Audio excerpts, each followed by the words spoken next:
जैसा कि आप लोग थंबनेल देख के समझ चुके होंगे किस तरह का अभी यूट्यूब मोनेटाइजेशन रूल अपडेट हो चुका है। तो यूट्यूब पे जो 5 जून 2023 से जो लागू होगा वो आपको क्या लागू होने वाला आज इस वीडियो में डिस्कस करेंगे। वीडियो को अच्छा लगेगा तो आप लाइक करिएगा, शेयर कीजिएगा। तो ये जो यूट्यूब का जो न्यू रूल अभी करंट में जो लागू किया है 5 जून 2023 से, पहले क्या था कि आपका चैनल जो एक मोनेटाइज वाला होगा और एक नॉन मोनेटाइज, जो कि हमारा चैनल अभी मोनेटाइजेशन नहीं हुआ है। अभी हमारे चैनल पे कुछ सब्सक्राइबर बाकी हैं, कुछ वॉच टाइम बाकी है। जो लोग को 1000 सब्सक्राइबर हो चुका है और 4000 वॉच टाइम पूरा कर चुके हैं, वो अभी आप लोग मोनेटाइजेशन के लिए अप्लाई करेंगे। तो अप्लाई करने के बाद वो क्या होता था कि अगर उस व्यक्ति में रिजेक्ट होता है तो रिजेक्ट करने के बाद वो 30 दिन के बाद ही आप कर सकते थे, रीअप्लाई कर सकते थे उसको, अगर किसी भी तरीके का आपको दिक्कत होता होगा तो। लेकिन YouTube ने अब इसको बदल कर 90 डेज़ का कर दिया है। 90 डेज़ के बाद ही आप फिर दोबारा उसको अप्लाई कर सकते हैं न्यू क्रिएटर के लिए। और जिसका मोनेटाइजेशन हो गया है, जिसका डिसेबल हो जाएगा चैनल, जैसे आप चैनल बना रहे हैं, बहुत ज़्यादा सब्सक्राइबर आपका हो गया है और किसी कारण रीयूज़ कंटेंट बनाते हैं, जैसे आप 3 बार अगर आपका कॉपीराइट कंटेंट में मिल जाएगा, कॉपीराइट क्लेम दे देता है कोई कंपनी आपको, तो उसमें आपको क्या होता है कि चैनल को सस्पेंड कर दिया जाता है कुछ टाइम के लिए। तो वो चैनल को सस्पेंड करने के बाद जो आप फिर अप्लाई करेंगे उसको इनेबल करने के लिए, तो उसमें आपको 90 डेज़ के बाद ही कर सकते हैं दोबारा, तभी जाके आपको वो चैनल फ्रेश होगा। तो सबसे पहले डिस्कस करते हैं कि जो जिसका चैनल मोनेटाइज है, अगर आपका चैनल जैसे मोनेटाइजेशन है, अगर आपको 3 बार स्ट्राइक मिलता है, कॉपीराइट स्ट्राइक जो भी कोई कंपनी देता है, तो उस वक्त में आपको चैनल वो कुछ देर के लिए डिसेबल कर देता है। तो इनेबल करने का जो टाइमिंग होता है वो आपको 90 डेज़ पहले तक, वो 30 डेज़ के बाद आप उसको इनेबल करने के लिए आप प्रोसेस कर सकते हैं। लेकिन अब क्या किया गया है कि इसमें 90 डेज़ मतलब 3 महीना आपको वेट करना होगा। 3 महीना वेट करने के बाद आप उसको क्लेम को कर सकते हैं। ये आपको ये अपडेट अभी आया है, जो जिनका मोनेटाइजेशन है, जिनका चैनल पे अभी वो अर्न कर रहे हैं पैसा।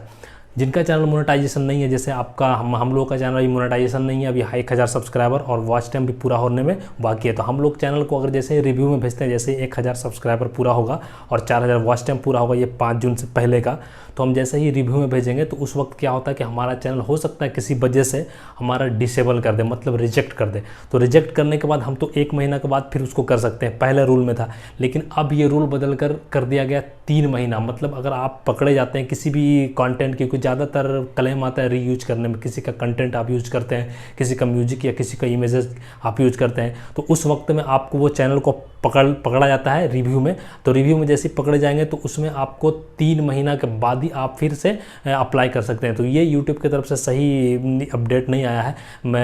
हम अभी थोड़ा दिन पहले इसको 2-4 दिन पहले हम इसको डिस्कस कर रहे थे, देख रहे थे यूट्यूब पे कि अगर कोई अच्छा न्यूज़ आता है तो मैं आपको डिस्कस करता हूँ। तो यूट्यूब पे ये देखिए, इस तरह का जो मोनेटाइजेशन वाला जो पॉलिसी है, ये अब थोड़ा सा बहुत ही ज़्यादा टफ हो गया, मतलब 3 महीना आपको वेट करना पड़ेगा, ये फाइनल बात है। जैसे बात वही है जैसे जिसका चैनल मोनेटाइज हो चुका है, जिसका मोनेटाइज चैनल नहीं हुआ वो, तो मोनेटाइजेशन वाला के लिए तो कुछ हद तक ठीक है कि वो किसी तरीके से आप 3 महीना मैनेज कर लेगा। लेकिन जिसका मोनेटाइज नहीं हुआ है, तो इसलिए मैं आपको एक तरीका बताता हूँ जो आपके चैनल पे कभी भी कॉपीराइट स्ट्राइक नहीं आएगा। किसी का भी आप इमेज हो गया या तो किसी का भी म्यूजिक, अभी से ही किसी का कॉपीराइट मत कीजिए या तो किसी को लीजिए नहीं। जैसे आपको अगर पकड़े जाएंगे वहाँ पर, तो वो सीधा चैनल को डिसेबल कर देगा। डिसेबल करने के बाद आपको 3 महीना के बाद फिर आपको रिव्यू में भेजना हो सकता है। फिर आपको दोबारा, फिर अगर आपको पकड़े गए दोबारा, अगर आपका डिसेबल चैनल होता है, रिजेक्ट होता है, तो फिर आपको 3 महीना, इस तरह से आपको बदलते रहेगा।